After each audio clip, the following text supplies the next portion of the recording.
No, wrong one. Hello there. Hey, we are just getting started here. This is Mike Durr, Kingwood Mortgage Guy, and I'm fortunate to have Joe Salas with me from Byrd Properties. And I'm thinking that I'm going to have, I guess I'm not going to have, let's see, add the stream.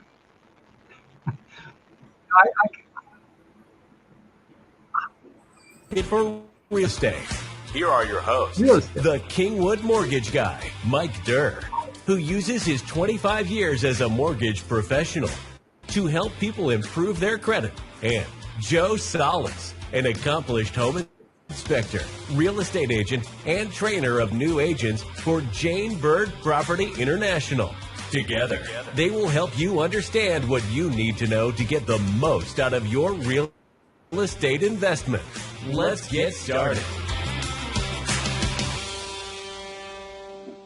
That was a little sluggish there, Mike. Let's get started. I'm telling you, it was sluggish getting up there. It was even more sluggish once it started playing. I gotta have to check my record or see what's going on with that. Man, I tell you, they shouldn't have me as the producer. I shouldn't be the producer. Great job, man. You're doing a great job. I love it. If you are in the market for real estate, go away. Stop. Remove you. Go away. I had enough of real estate. Give me some of that real estate. Okay, there we are. All right, so back at you, man. Tell me what you've been doing. I know you've been busy, so talk to me. Tell me a little bit about it. Busy, man. Just getting ready for vacation. I'm going on vacation for 2 weeks next week. Traveling up to Boston. Trying to wrap everything up as best I can before we leave. You know how that is. As a small business owner, nothing is ever completely wrapped up. So, inspection business actually has been picking up tremendously. Sales business is going strong, and the training business as well is going strong. So super excited about the growth potential for the remainder of the year. Well, one of the things that I talk about in this session is that January and February are traditionally a little on the slow side. This year, maybe ridiculously slow. March and April, maybe even, I think March and April, things started to hint at that it might be a reasonable year. And then really May and June and July are full bore. I mean, that's when it should be happening. And if, God forbid, if you're slow at that time, then it's not going to be a good year for you. But I'm seeing stuff happen now. And nationally, we're hearing about stuff happening. And part of the presentation we're doing today is going to talk a little bit about our business, what's happening nationally, try to bring it down to the local and see if it can make some sense and help some first-time home buyers decide if it's a good time to buy a house. Of course, we're prejudiced maybe or biased, but it's because we've been doing this a long time. And then the other thing for anybody else that's watching this might be helpful information to share with those first-time home buyers or even the people that are staying in their house right now and are loan locked, like we talk about many times. Mm-hmm. So that's it. So here is, let's see if I can get this right. Okay. Buyer demand, we're going to talk a little bit about that, home prices, and a $4,000 grant program that one of my best investors is doing right now. And we got Tim King down here. We always like to throw a shout out to Tim King. Tim is on the show with us from time to time. He's a local appraiser, been appraising for 20 plus years. Very good guy and source of information for us. So we'd like to make sure if you ever need a good appraiser outside of a real estate deal, since you can't pick him like that, you would call him. Tim King is EST Appraisals. So here's what we're going to try to cover today. No, we're not going to try. We're going to do it. Is buyer demand still a thing? Like some people wonder if there is any buyer demand. Home prices compared to what? We're going to talk about what the home prices are doing right now. How is home inventory holding up or holding down? America chooses the best investment choice. I think this is a good one. Interest rates are being a little stubborn, but I think that they're bouncing around. It's pretty annoying. And then I want to tell you a little bit about a $4,000 grant program that I think is one of the better programs out there particularly for new buyers with a modest, not modest, even a medium, a little bit less than the medium income. Okay. So that's where we're going, Joe. You ready to ride with us? I just texted you a lead, Mike. I'm ready to ride. Let's do it. Oh, man, you are the best. All right. So where did the home buyers go? Well, if you look at this comparison, when you compare home buyer showing, and this is an entity called the showing index, and what they track is they track the people that are going and looking at homes. I don't know how they do it. Maybe it's the number of people they let in houses and stuff. It may be tied to the lock boxes or something to that effect. But it's something that these the gurus seem to appreciate this information. Well, if you look at my chart on the right-hand side, you see the showings for 2017, 2018, 2019, 2020, and then 2021 and 2022 are blown out. And that's what we compare a lot of things to, is what's happened in the last couple of years. But the thing that surprised me when I saw this is in 2023, the number of people that are seeing homes or being shown homes at this time, and of course this is matched up with numbers up through this date in 2023, is way higher than what it was in 17 through 20. Now it's not obviously as high as 21 and 20, but or 21 and 22, but I think this is good news. Yeah, I do too. But to compare to 21 and 22, it's nonsensical. Like you say, those are unicorn years. Those won't happen for a while again, right? Yeah. Well, it's probably a good thing that they won't happen, because there needs to be some normalcy around there. But it was fun. I will give you credit. It was fun. It was a hell of a ride. 21 and 22 were like unlike anything we've seen. 2023, I'm describing it as a back to reality type year, but I think it's still going to be a good one. And the other reports and graphs that I show seem to show that. So we started looking at 2023 and compared it to 2019, 2020. We looking good there. And I've got to get rid of that. All right, so showing time measures, buyer activity, touring homes, and this is by month. And this is why there were people that thought that things were going to be a little bad. Of course, we started February, March, April, and then about May of 22, things started pooping out a little bit. And I noticed that, and that's why I sold one of the rental homes that I had. But boy, it just became more and more evident all the way back to December. And even in January, though, it popped right back up. Now, we didn't see this in a lot of the reports, but it's an indication that, people put a lot of that stuff behind them and they're ready to go. It's that scarlet letter effect, Mike, that we talked about last time.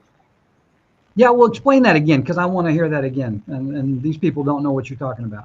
Yeah, so I call it the scarlet letter effect, where people are emotional about something. What was the event that happened, right? So if you look back at that previous slide, you see the decline of traffic starting around March, April time period of last year, right? What happened?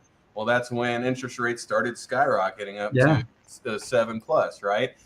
Similarly to back in 2017, 2018, there was an effect, and I call it the scarlet letter effect, of the flood from Harvey. And so the issue was that a lot of people were gun shy or emotional. There was a lot of emotion attached to that flood. And so just the same, there's a lot of emotion attached to the rise in interest rate.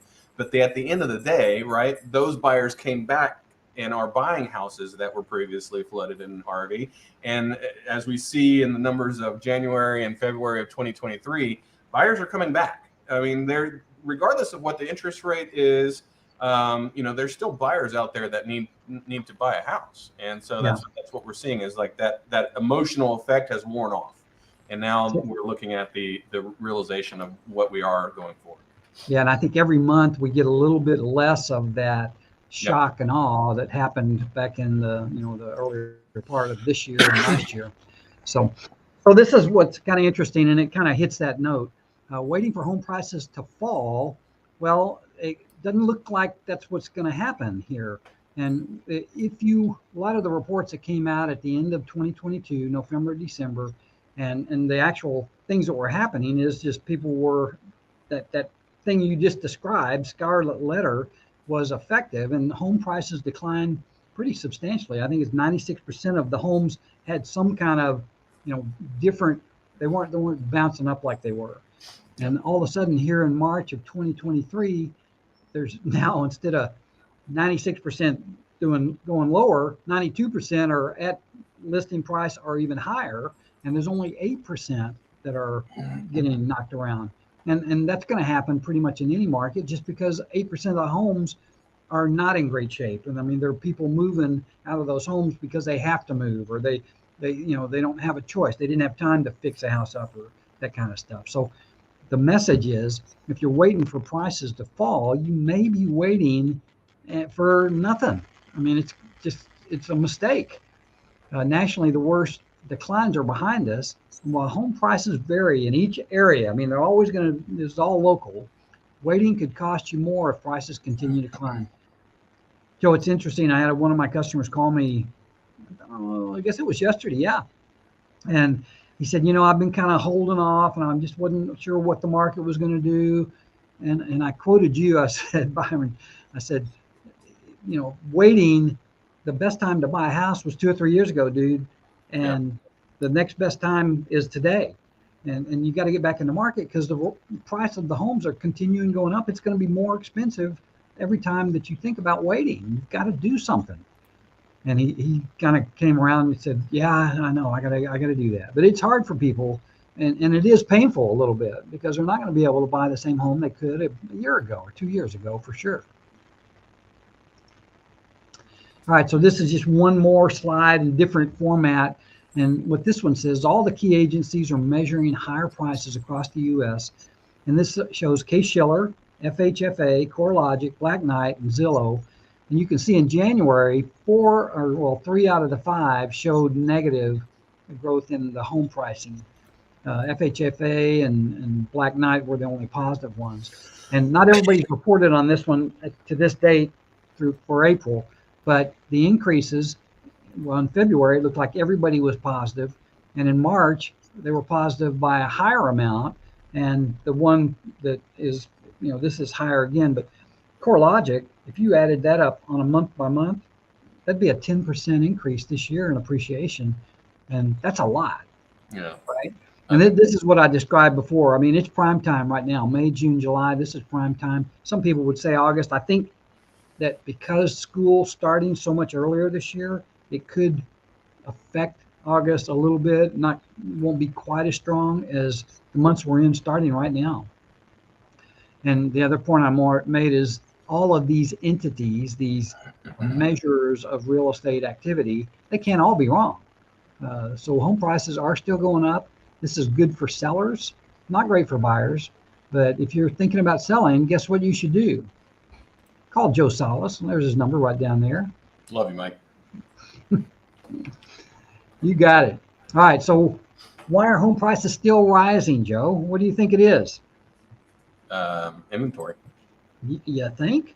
Yep. Well, this is this is a measurement of what's happening. There was a little bit of an increase in inventory last month, I think. Is that it's just starting to show that there's some inventory, but it's being brought down really fast.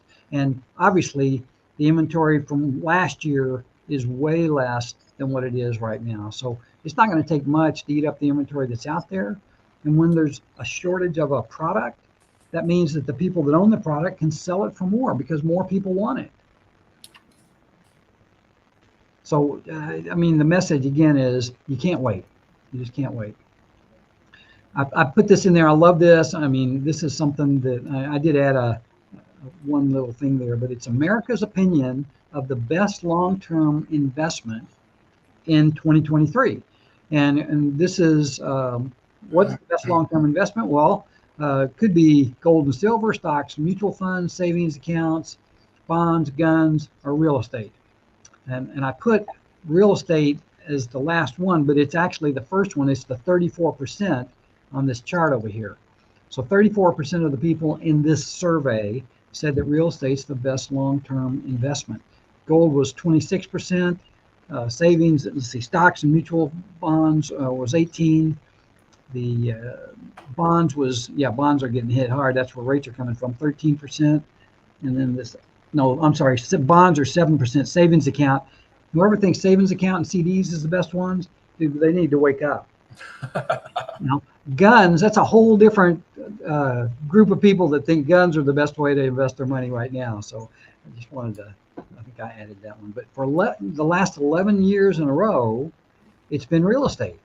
And so what more do you need to tell people? I mean, do you just have to hit them over the head with it? Real estate is a great investment as long as what, Joe? What do you got to do to make sure that you don't mess up in real estate? Buy at the right time. Buy a solid investment, which means you get it inspected and understand the condition of the home.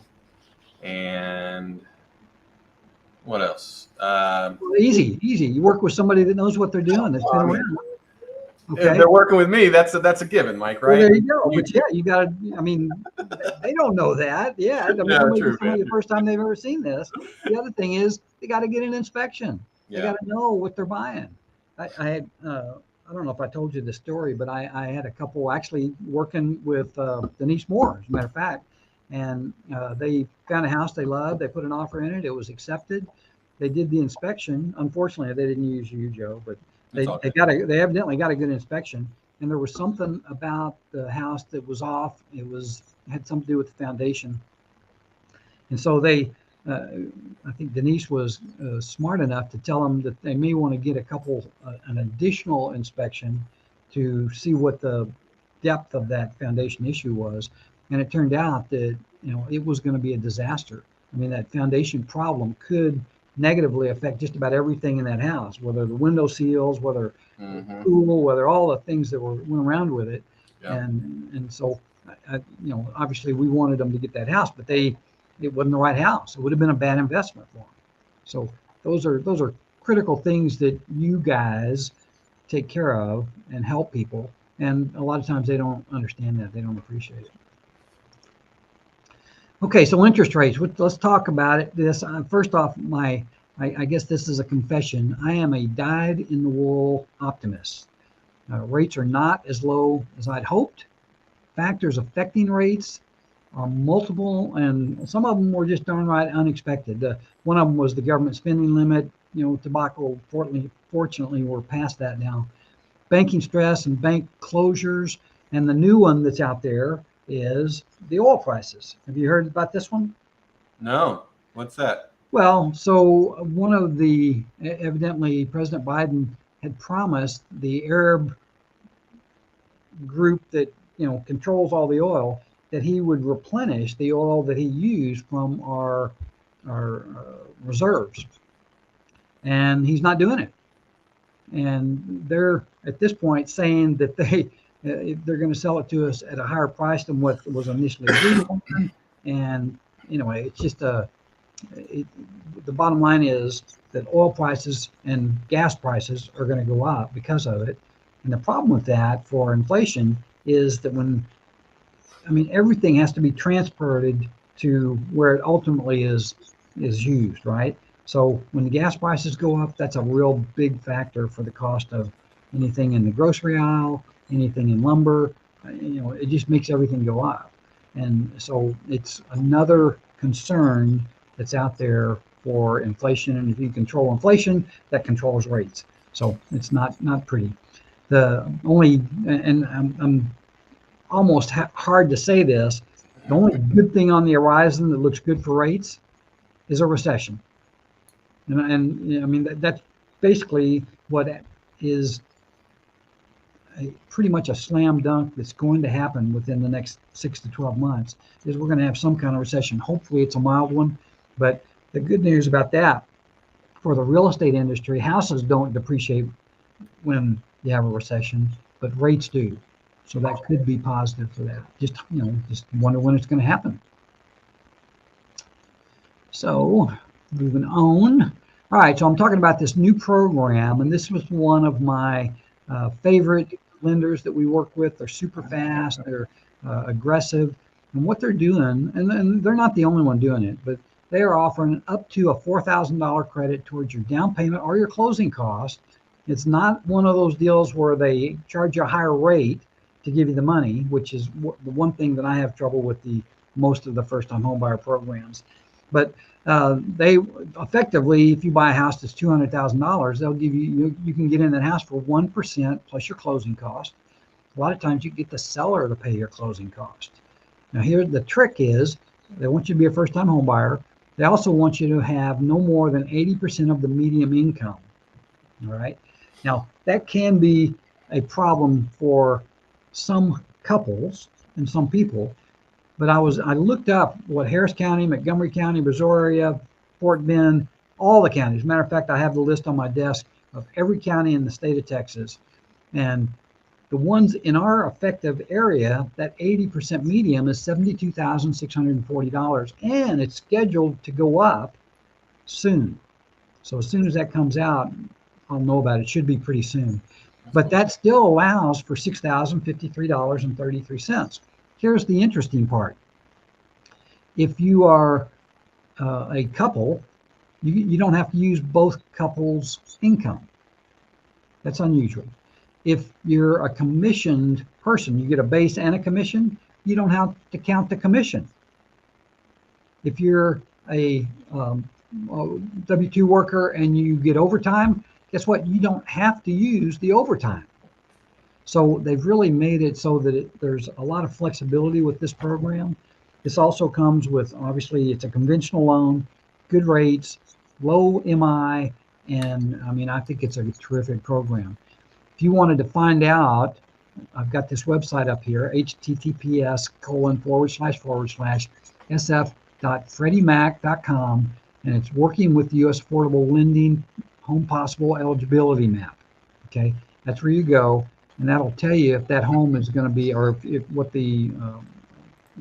your income it can be to buy in that area. So really think this is finally something that I can really get behind and try to push it, because I think it's such a good program. Yeah, that's actually, I was talking about this program earlier on in the week to a buddy of mine, and him and his fiance, they're looking for a house, and I was like, you need to call Mike. This is a great program for both of y'all. You are first-time home buyers. Yeah, and as FICO goes down to 620 on this puppy too, so a lot of people can cover. So here are the details. Home buyer education is FICO. Debt ratio must meet Freddie Mac guide, and that usually means it's going to be no more than 50, probably in the 45% part. Income is flexible, as I just described. I kind of got ahead of myself. Married, not required to use the spouse. Non-occupant borrowers are allowed. That's interesting. And then aid from lender is capped right now at $4,000. And we'll see how that goes. It's still $4,000 extra. Mm-hmm. So this is one I had this guy walking in a video, and the software that I used to put this on wouldn't take it. It was too darn big. I had a couple videos. Oh, you know what? Oh man, Joe, hold on a second. Let me try something here. I've got to. We're doing it live, Mike. We're doing it live. We're doing it live, and I had something. You know, I usually like to have something that is. And I think I've got that. Let me see if I can pull this up without killing us here. Let me see. Where do I go? Here, maybe. Try this. Let me just see if I can click to it real quick. Can you see that? Mm-mm. No. Oh, man. All right, let me try it this way. Nope, don't want that. Get out of here. Stop. All right, guys, bear with me. This is going to be worth it. This will definitely be worth it. Famous last words, Mike. Let's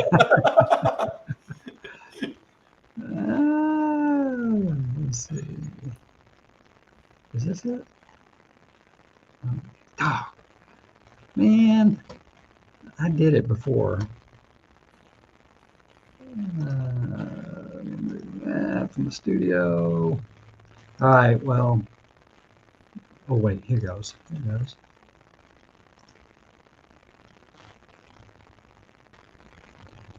This one, share. All right, so this is Joe Salas. This is Joe Salas walking out of a listing appointment. Where? I don't see it. The guy in the wind?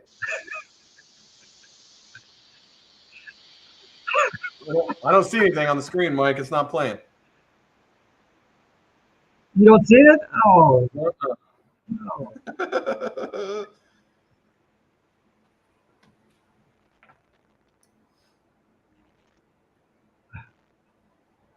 Doing it live. I'm sitting there laughing at it. All right, let's see. You didn't see that? Oh man. Oh, that's too bad. Well, I'll figure it out, but I'll send you a clip of it. It's something I found on Instagram. It was pretty funny. All right, so back to reality. Well, that was, at least I was amused. I guess that's not really great for anybody that's watching, unless you got to see it too. If you did, let me know. But looking for the perfect home, this is what they're facing headwinds in their home search. And it's getting to that point, not dissimilar than it was in 2022, when it was just hard to find the right home. And a lot of the homes that people want to buy, they can't afford anymore. But looking for the perfect home, searches. Now here are the guys that are facing headwinds. Searching for the lowest rate. They're looking for a great school district. They're looking for a bargain price. And they're looking for a property that doesn't need any repairs. That's a mistake. All right. I mean, you've got to, particularly first-time home buyers, if you're well-heeled and you're looking to spend $400,000, $500,000, $600,000, you may be able to find that kind of stuff. But right now, the guys that are looking in this arena, and there's another group here too, home shoppers just can't get out of their own way. You're looking for zero down financing with the best interest rates that's easy to qualify with broad debt to income ratios, searching for the unicorn. The unicorns are pretty much gone. They're gone. They're gone. The time to catch those was maybe 2 or 3 months ago. And so I'm just telling you, at least it's my suggestion that they maybe lower their expectations of buying that home that doesn't need any work. And what I see, particularly first-time home buyers, who we direct this information to, is anticipate that you're going to need do some work. You may have to do the floors. You may have to paint. You may have to update the kitchen over the course of the next 2 or 3 years to get that home in a position where you want it to be. Now, when you do that, what happens? It appreciates. Those kind of homes appreciate right now. And what I would say is find a home in an area where you want to live. Find a home that you'll be comfortable living in right now, and then improve that house as you live in it. And that's the way I think the first-time home buyers are going to be able to be successful. Tell me I'm wrong.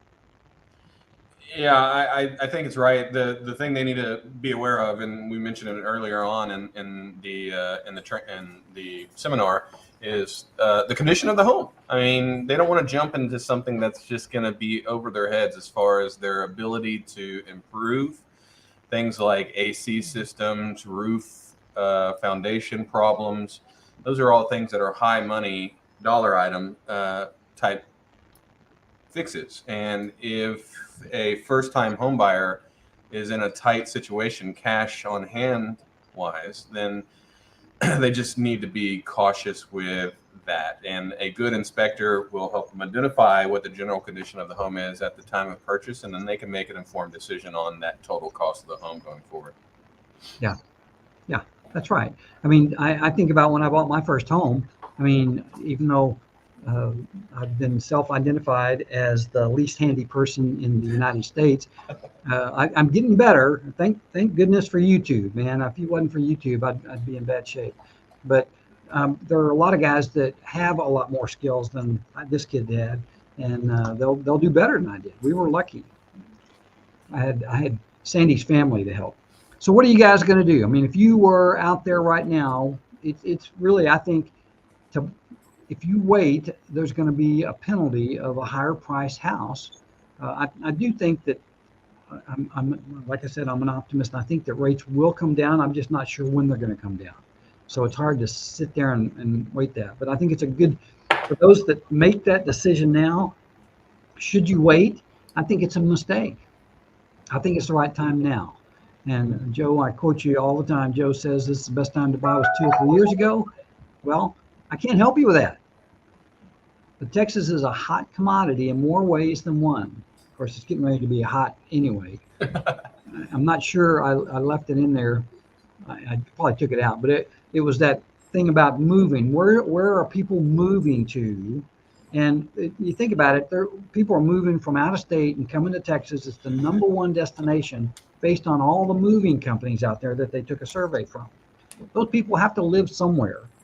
Okay, so they're either going to rent, so you're going to be in competition for the property you rent, or you're going to be able to buy, or if you can't buy, the houses they're going to buy houses, and there's more competition for that, and we just don't have enough houses here right now. So here's what is kind of like an overview of the pre-qualification process. We look for reasonable credit scores showing you can handle your accounts responsibly. Okay, that goes down to 580 for FHA and 620 for conventional. So that's a low bar. You don't have to be perfect, that's for sure. But proof of consistent and stable income for the last 2 years, proof of enough assets to cover the down payment and closing costs, or in this case, with the opportunity to use that $4,000 grant that our lender's given you, you don't even need all that. That's part. You need credit scores. You need 580 for FHA, 620 for conventional. You need to, I use the term, handle your obligations honorably. That means that you buy something, you pay for it. That's just the way it works. Yeah. They want to make sure you don't have too much debt, that you've not, messed up. Qualifying income, that means they're verifiable with either W-2s or 1099s or tax returns. 2-year job history, no big gaps in employment. New jobs are okay. College is considered work history. I don't know, a lot of people don't know that, but you can go to college for 2-4 years, use that transcript as your previous work, and you get a new job, you come out, first paycheck stub, you've got enough income to qualify. Overtime income considered after 2 years, commission considered after 2 years. There are times when you can claim and use overtime and commissions within a year. It's got to be special circumstance on that. Assets. This is a big thing. I think that 50% of the people that aren't buying houses, this is the main reason that they're not buying. And that's why we look for loan programs that are as low as zero down. And there's 2 out there right now. One is this USDA program, is a really good program, uses similar characteristics as FHA to qualify. The credit score, I think they want you to be about 620 is what I see most of the time on that. Good program, not available in all areas. And of course, the income is modified. You have to have, I think it may be 80% medium income on that also. VA loans are great for veterans. You get zero down, they're awesome. Great loans, great rates. If you're a vet and you're not buying a home, you ought to look at that. Then you've got the 1% program that we just talked about, the 3% minimum for conventional loan, 3.5% for FHA. Closing cost estimates, you're going to pay 2 to 3% of that. A lot of times, let me ask you if this is a smart way to look at a house. If somebody they have down payment, but they don't have the closing costs. What would you tell them well, this is what I suggested. I'd say look for homes that have been on the market for at least 2 weeks, maybe 30 days. Yeah. Those are the guys that are a little more interested in negotiating or giving concessions. Is that a good suggestion? For the most part, yeah. I mean, you get some sellers out there that are just adamant that their house is worth a certain amount, that they don't want to budge or work with a buyer to buy. But my idea is and what I tell the buyers all the time is the worst they can say is no. So let's try. Yeah. Well, if people don't pay it, then there may be somebody out there that'll do it, but I mean, it's not going to be my kids anyway. Anyway, gifts from family are common, and 401k hardship funds. This is one of the things. If you have a 401k, you can use that money for down payment or closing costs, and then you can also pay that money back. There's no penalty on that. So I think that may have been where I stopped it today. And gosh, I'm right at 34 minutes, and that was probably 3 or 4 minutes of fumbling around looking for my video that I'll send to you anyway, because it's still funny. But Joe, dude, what else? What did I miss? What can you add to that before we go? Mike, I think even though the winds of change have kind of slowed down a little bit as far as where we're going with interest rates and what we had kind of forecasted at the beginning of the year. The market is still hot. Around here, I have a client out of Washington, and I told her this the other day. I said, look, if it's a nice house, if it's priced right, it's going to go. So we need to be prepared, and part of the preparation, and I tell all of my buyer clients is get in contact with Mike. Let them get you pre-qualified so we know and we're prepared to put in that offer with a strong pre-qualification letter and get you the house that you deserve. I appreciate that. Yeah, I mean, just people have to kind of get their act together if they want to buy in a market like this. And I don't think it's going to get any better. It may get better because of interest rates. That's about it. But Joe, I'm always thrilled to have you on the show. Appreciate you. I hope you'll be safe on your trip next week. You too, Mike. Have fun in Florida. Yeah, I definitely going to have a good time there. I say we try to do the show. If we can pull it together, I'll have time because I'm going to be in one spot. And you're the one that's going to be dancing around a little bit. So let me know. But we'll try. We'll try. If you're watching the show and you thought this content was valid or anything like that, I'd love for you to like it or subscribe to it. Give us a comment. That'd be awesome. And we'd love to see you back. We are here almost every Tuesday at 5 o'clock. We run these live and listen. We appreciate you. So God bless you. See you next week. Thanks, Joe. Talk to you later, bud. Yeah, man. Bye.